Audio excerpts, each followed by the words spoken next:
You've seen clocks that tick for hours, some for days, even years. But what if I told you there's a clock built to tick for 10,000 years? Yes, 10,000 years. Through wars, disasters, collapse, and rebirth. Still ticking, still counting. It's not fiction. It's not a movie plot. It's a real project, already being built. And it's called the Clock of the Long Now. And here's the twist. This clock isn't sitting in some flashy museum or a sealed lab. It's hidden inside a remote mountain in West Texas, USA.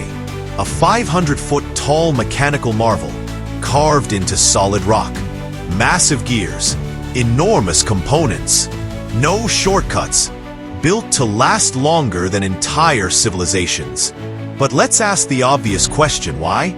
Why build a clock that no living person today will ever see finish a single cycle? Why design something that ticks once a year, chimes once every century, and releases a cuckoo once every millennium? Because this clock is not just about marking time. It's a symbol, a reminder, a challenge to how we think. It's about long-term responsibility, long-term planning, and most importantly, long-term hope. The idea didn't come from politicians or corporations. It came from visionaries, people like Danny Hillis, the inventor and computer scientist, and Stuart Brand, a futurist, environmentalist, and founder of the Whole Earth Catalog. Together with thinkers like Brian Eno, the musician and philosopher, they asked a powerful question. How do we get people to care about the future, beyond their own lifetime?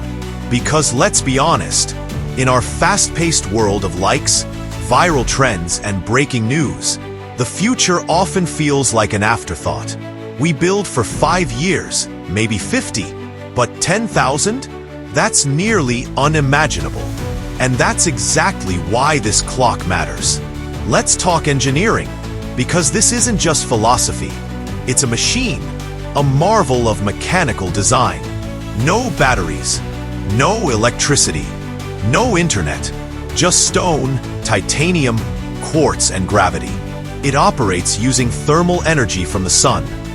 Rising heat each day helps wind the clock. It automatically corrects itself by sensing the solar noon.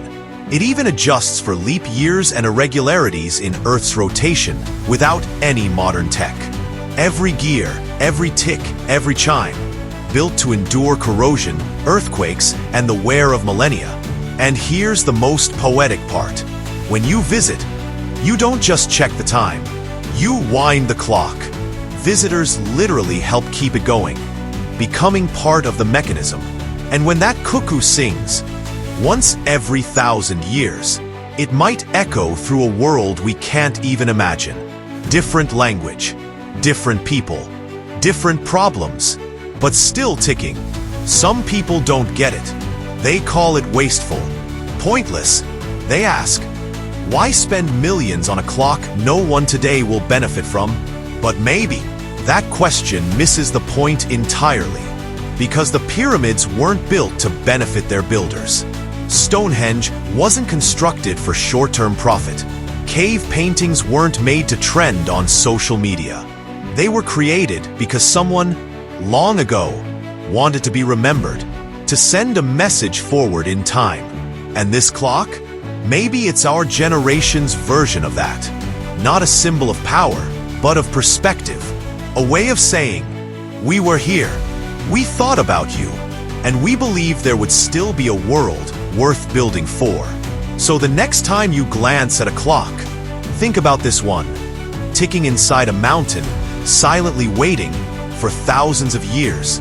Still think it's just a clock? Think again. If you like this, click like and subscribe to 1 Minute Facts, where the ordinary becomes extraordinary.